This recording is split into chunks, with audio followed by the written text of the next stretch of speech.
Hi guys, habari zenyu? How are you doing? I hope all of us are okay because on my side niko poa. So anyway, thank you so much for 406 subscribers. Well, I don't take that one for granted. Well, I'm so happy, and I hope we grow together. It's road to 500 subscribers, and so far so good. So today I want us to have a story time of my own life. I want to give you a story, a short story. Nilikuwa nimekaa tu kwa nyumba nikasema mbona tu nisi vlog nikikunywa kachai alafu So I'm still struggling with the lighting of this house, guy. I hope mkiwatch video hazikai kama haziko clear, but I hope soon itaweza ku add more light to this house. So anyway guys, but before that lazima to deal, we will have to deal with what we have. So anyway guys, nataka kuwapea story ya nikiwa how I grew up, and I don't know whether to call it struggles or challenges I had, like I experienced when growing up. I don't know whether there is somebody who is watching probably na kona the same experience like me. If there is, please do not be afraid to share, uko una comment hapo, because I would also want to host somebody and who is willing to share her story akuje, especially a youth, ili channel isibu. Anyway guys, nimeketi tu chini nikasema, guy, when I was growing up as a small child, I happened to be in a public school, in a public primary school, okay? It was not easy. Haikuwa easy. Of course, we had some challenges here and there because, we were so many, and Namade was not so much financially stable. We were struggling. So, and I was like, have you ever experienced have you ever if there is anybody of you who have ever experienced being hated at school when ukisoma? Sijui kama kuna mtu ashai experience unasoma na wanafunzi wenzako wanakuchukia sana, and they don't hate you because for me, I think the more your child, if your child is dirty, like kama mtoto wako anaenda hajafua uniform vizuri, ama hatoi makamasi, ama ni mtoto mchafu, that child will probably grow up being isolated by other students. I don't know whether maybe some of you experienced the same thing, because personally I can remember. Okay guys, let me make this clear. Me in high school, my high school life was okay because I was so used to being like discriminated, or I was used to staying with the people who do not even care about how you feel. Like people in primary, kids would do something to you and then you would realize that these kids don't even care for your feelings. So in high school, my high school was so easy because I didn't care, or I didn't even give a lot of attention to other people's feelings. Me, I was just being me, and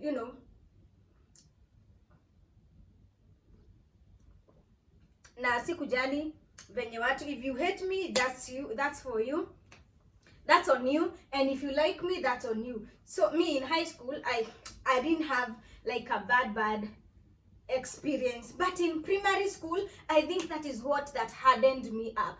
And come to think about it, I think I went through whatever I went through because of somehow being dirty. Like I was not like wale, unaona, since tulikuwa wengi, we grew up many, and my mom was not so stable, so she could not be able to provide for us a lot of things. Guys, let me tell you, mimi naombaga Mungu sana nikikuja kupata mtoto, nipate mtoto na mtu mwenye will be there just the way my dad was, you know, na nikiwa mahali papoa, I'll be able to provide for my child. Because some of the things I went through in primary school, I believe it's because some of it was because of how poor we were back then. Let me tell you guys, hakuna kitu, okay, when growing up, my self-esteem was so low.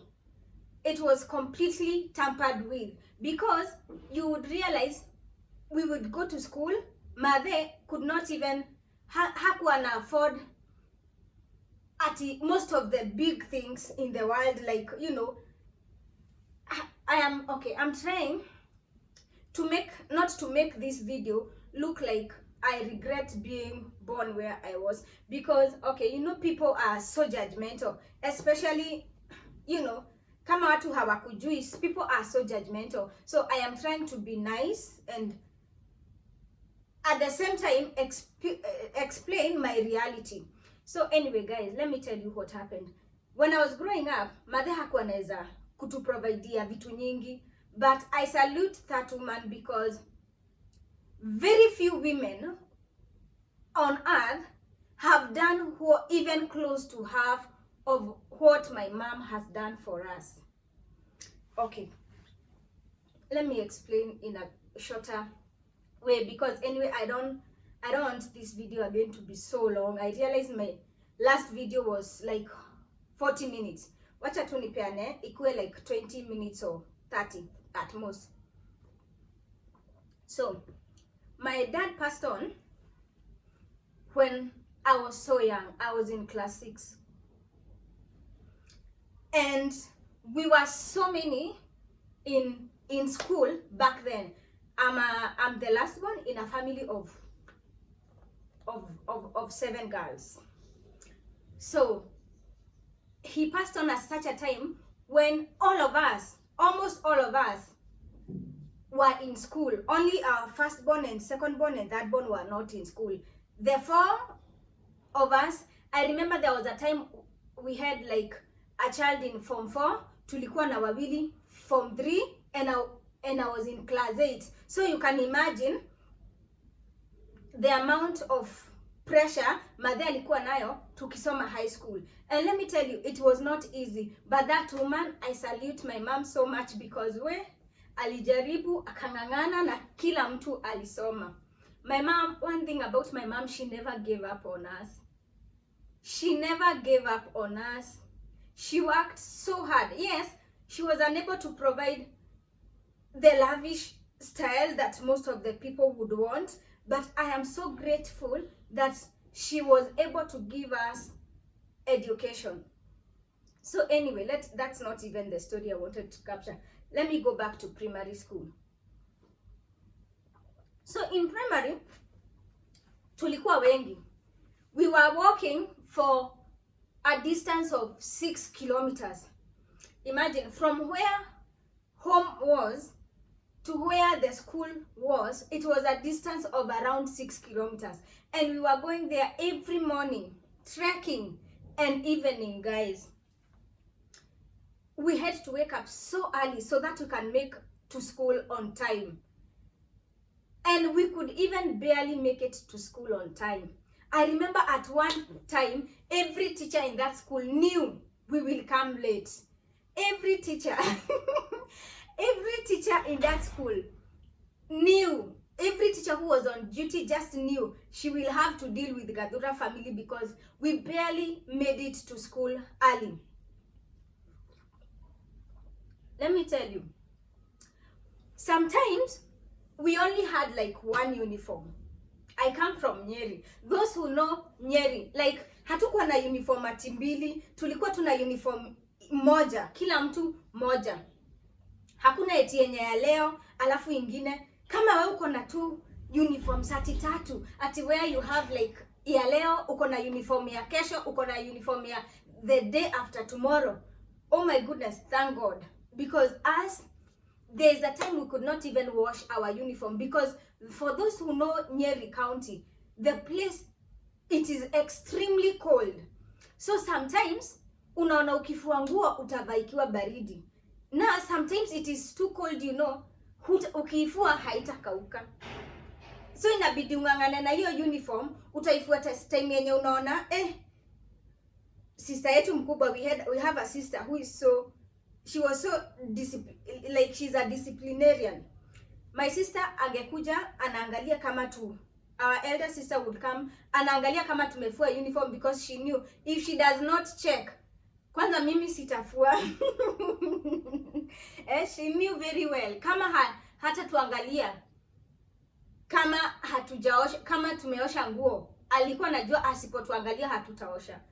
Guys, let me tell you, I have memories of going to school with cold uniforms. Guys, uniform, jumumeosha uniform usiku na by morning haijakauka. I have those bad memories of Nico class. I am really shaking because it is too cold. But you know what? God protected us. Sisi na we never saw hospital. Mimi, I remember having difficulties with my chest, but it never became so serious that where I have to be, you know. When I think about my life history, I'm like, God, thank you so much, because so far, you know, amekuwa na sisi, and he has never given up on us. Yani Mungu tu ametutoa mbali sana, like my family. So anyway,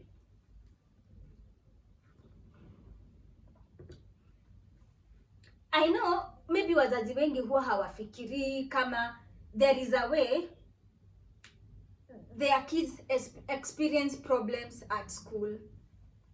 So let me elaborate my point. So when you go to school dirty, remember we could not wash our uniforms every day kwa sababu unapata hazitakauka, hutaki kuvaa uniform baridi, or mumefika nyumbani late, kuna kazi yenye mlikuwa mnafanya, you know. If you make your child to go to school dirty, of course you don't expect other kids to like your child. Watoto wa hiyo class or the classmates of your child watakuwa wanapotelea mtoto wako. And there is nothing in this world that hurts than raising a child who does not have self-esteem. Self-esteem is that strength of being, you know, being there for yourself, accepting who you are, and being proud of yourself. Hakuna kitu mbaya kama uraise mtoto mwenye hana self-esteem. I know maybe parents don't think much about this, but that child she will never be her. She will never be able to stand on her grounds. She will always be driven by the waves of other people. Like akiambiwa na tutoto twingine twende tukaibe, juu yeye haezi jisimamia, anaenda tu because hana self-esteem. Self-esteem, it distracts your normal being. And even the smallest things that you parents ignore can lower the self-esteem of a child. I'm speaking on the experience I had with my own life, because as a small child, as the whole of my primary school life, imagine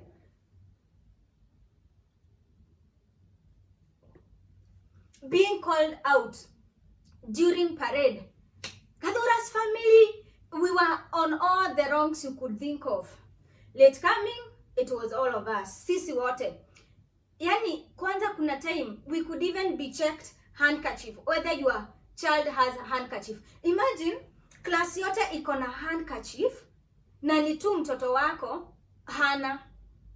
Na she will be set aside, and she would be punished because of lacking a handkerchief.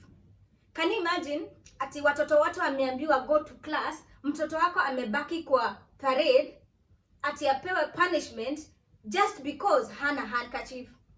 You think that, and actually come to think of it, handkerchief is you can even get a handkerchief for free. Utachukua katawel ama kiguo kizee ukate. But as a parent, you're not thinking that these small things can affect your child mentally.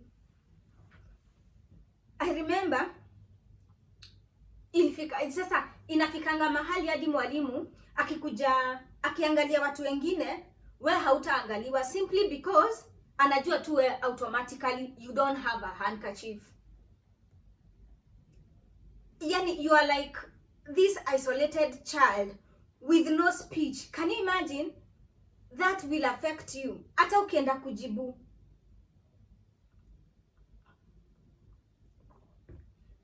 kujibu, maswali. I remember personally, I could not even have strength to raise my hand like this if a teacher asked a question, because I was even if I know for sure that answer, I have it, I was afraid that if I say it and it is wrong, how people will take me. I did not have any self-esteem. Nilikuwa naona sasa nikiinua mkono alafu nikuwe wrong, and then other students, because they all hate me, they will start laughing at me. What will happen?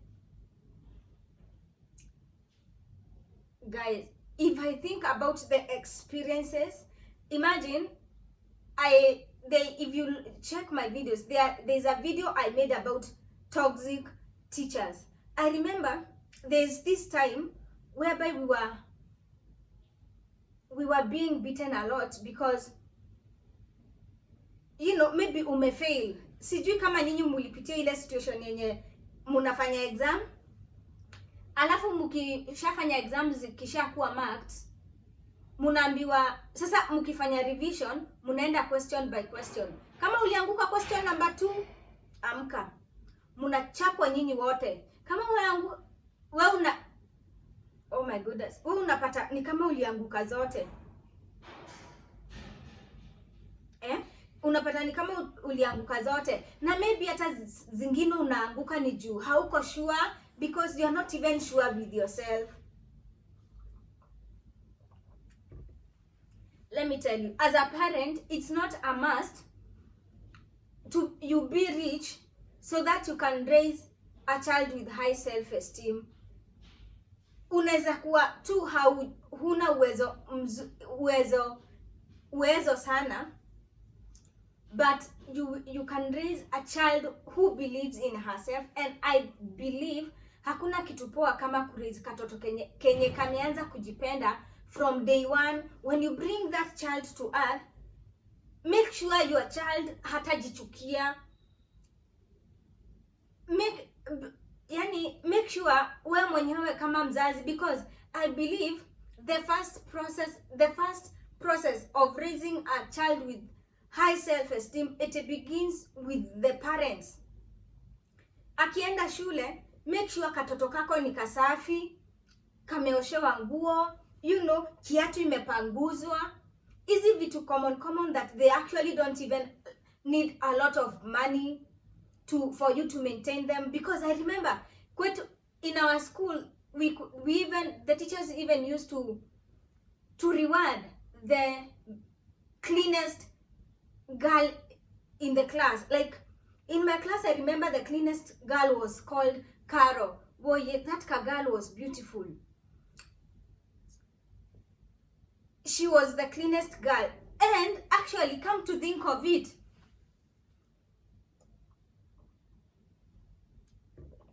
in school, yani, imagine this. Imagine raising a child who, when mumeitwa kama class, mumeitwa ati, if you believe in yourself and if you believe you are the cleanest person in the class, come forward so that the class can choose you.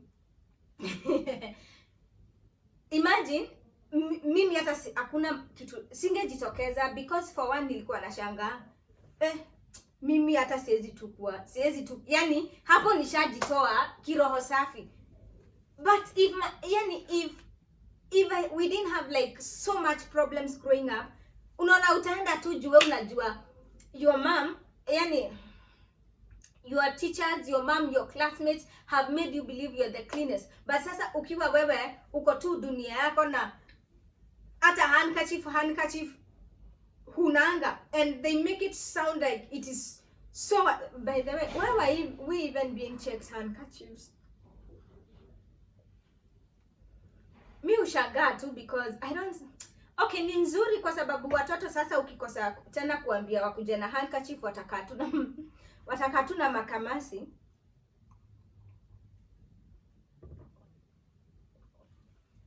Let me tell you, if I think about the experience of that school, I'm like, do you know, tulikuwa tukitoka shule, when we are leaving school for home, that is the happiest moment.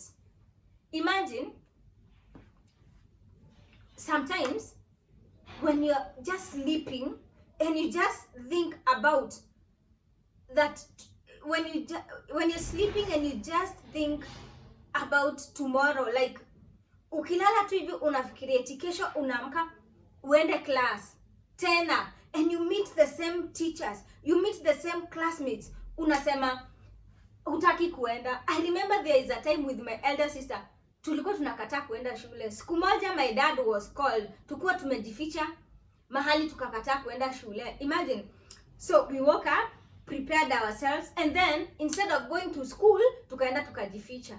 I don't know kama nyinyi mko na hizo experience za kukataa kuenda shule na mzazi wako anafikiria uko shule. One time after hiding for like 2 days consecutively, tukaitaniwa, my dad akanishika, nilichapwa.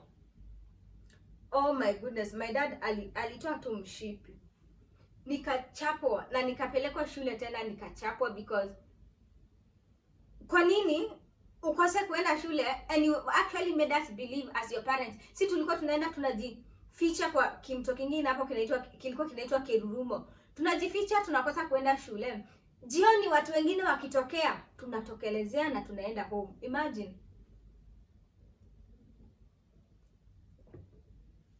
Kwa sababu hata hutaki kufikiria mahali penye unaenda. Wewe unataka tu ukae nyumbani, because that is where there are those people who love you. That is where there are those people who really understand you. Unataka tu kukaa nyumbani. Kwa sababu ukienda shule, it's full of hate.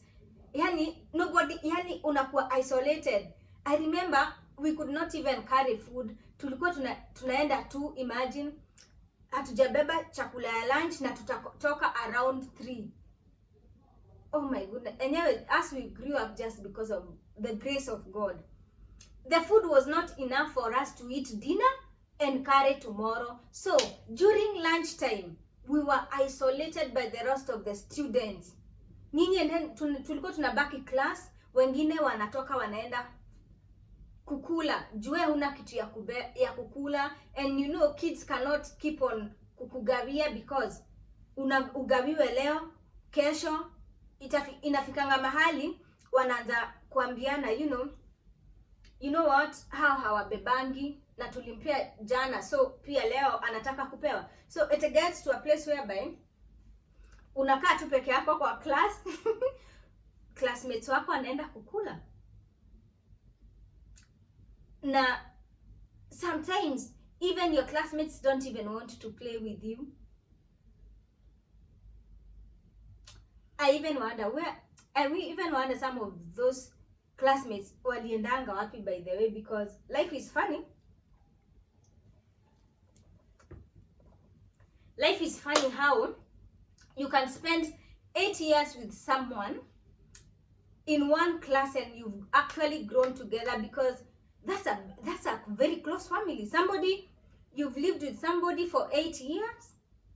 Well, that's a big time for you to lose communication just like that. I wish there was a group, ili tukue maybe tuna meet na watu, but life is life and life happens, na hutaiwaona tena. let me tell you guys, if there's something I regret up to now,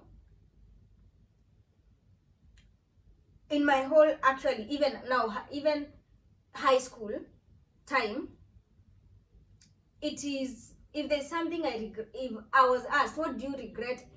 What is that you regret that you did back when you were in school? Back then, mimi ningerudi shule leo, ningesoma kwa bidii sana. Sisemi sikusoma kwa bidii. I really tried, and God knows that. Especially in my high school, nilikula vitabu. But if I went back to high school today, I believe I can do better than I did back then. Why?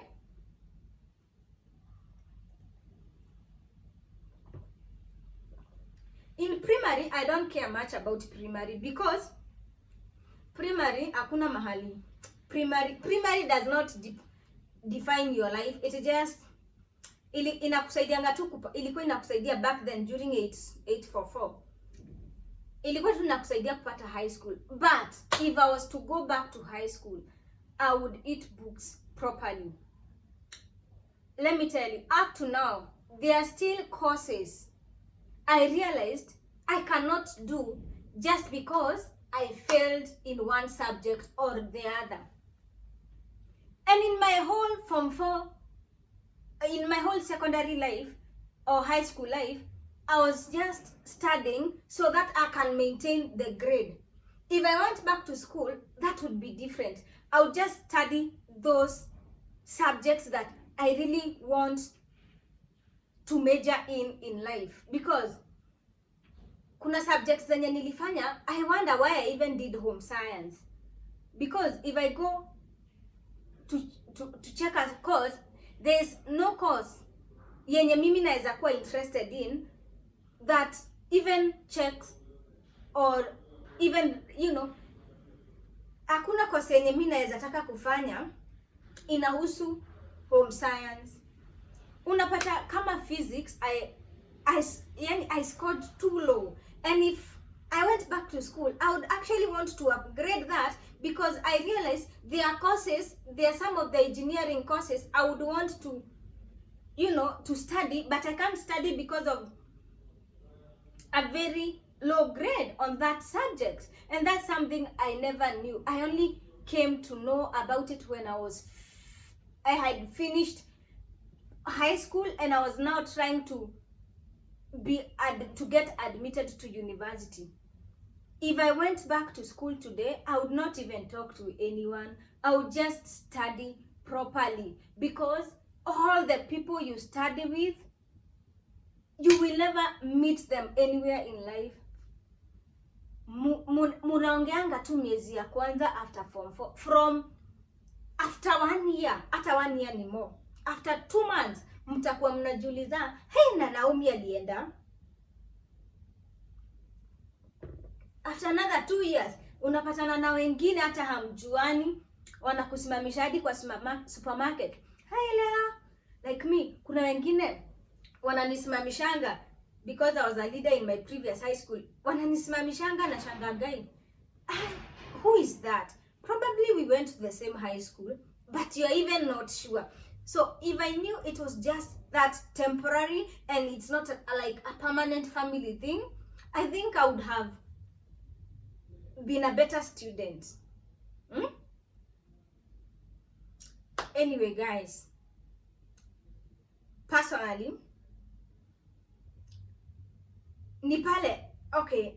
personally I would say, if right now I get a child, although, how do I make it sound like, it's not like I want a child right now, maybe later when I get a good person, but for now, if I was to get a child today, even though I'm not financially stable, I would try so hard, I would try extra harder to make sure I make that child grow up knowing that she's loved, grow up I would actually, the self-esteem of that child, it begins with the parent. Make sure you tell your child, she's beautiful. Hi, mommy, you look beautiful. Hi, son, you look handsome. You know, you are wonderfully and well made. Just make sure your child knows exactly how loved that child is, so that, you know, anze yeye mwenyewe from an early age kujipenda na anze kuwa na self esteem. Okay, I don't know whether you've ever found your son or a daughter with a case in high school yenye inakushangaza kama mzazi, and you are like, guy, like for example, maybe you're there, you brought up your child in a godly manner, like umemlea in a way anaamini Mungu, anajua Bible, you know, alafu uitwe all of a sudden, uitwe shule ati mtoto wako is gay, or mtoto wako ni lesbian, or mtoto wako amechoma dom.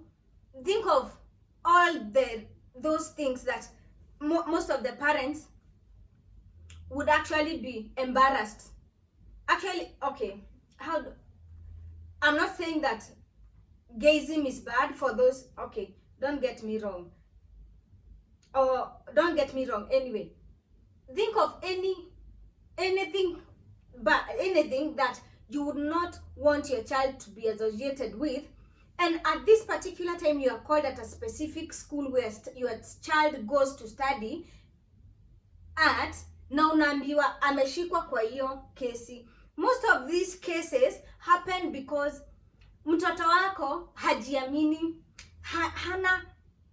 hana self-esteem. Self-esteem can do so much damage to your child than actually we even talk about it, than even much, yani as a parents don't think much about it.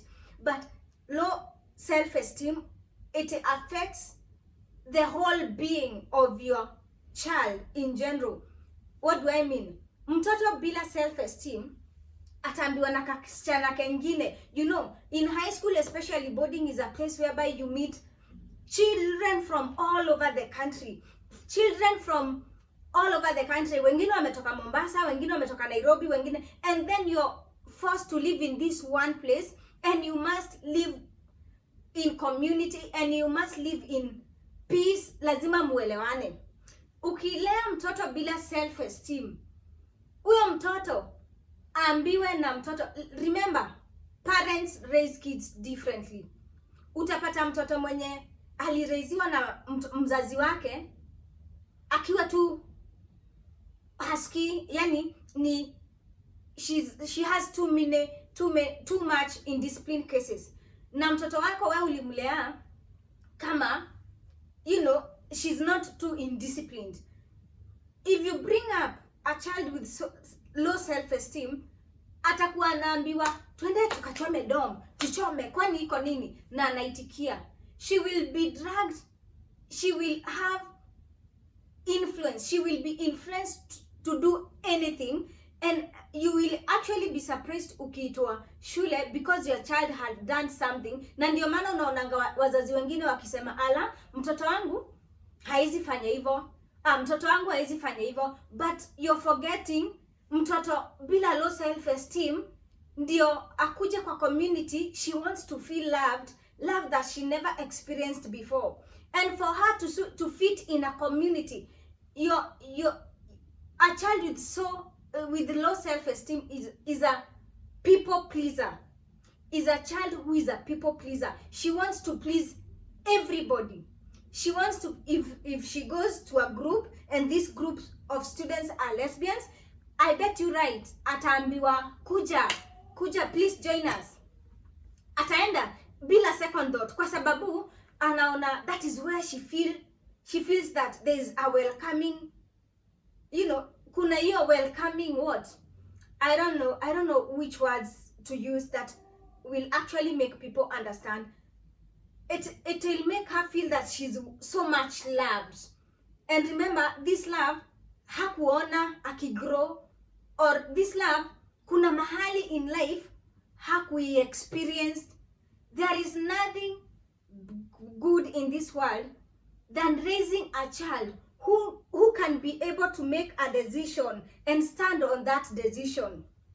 For example, if I make a decision today that I am going to study from 9 to 10 when other people are going to sleep, even if somebody, or even if Sarah, even if Jackie, even if Maureen come to try and convince me to stop, siwezi itikia, or I'll not listen. If I'll not even listen to her, because I trust my decision.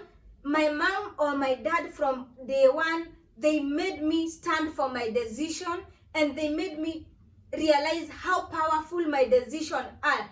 Hata kuwa influenced ati twende choo, hata kama yeye asikii kukojoa anaenda tu. Twende wapi? Twende tukafue, hata kama hana nguo anaenda tu. Mtoto wako atakuwa firm. There is nothing in this world that is good than raising a child who is firm on a decision, because that child cannot be dragged to anything. Ataenda kuchoma dom akiwa ameamua, si kwa sababu ameamuliwa. Ataenda kuambia walimu so and so is going to burn a dom.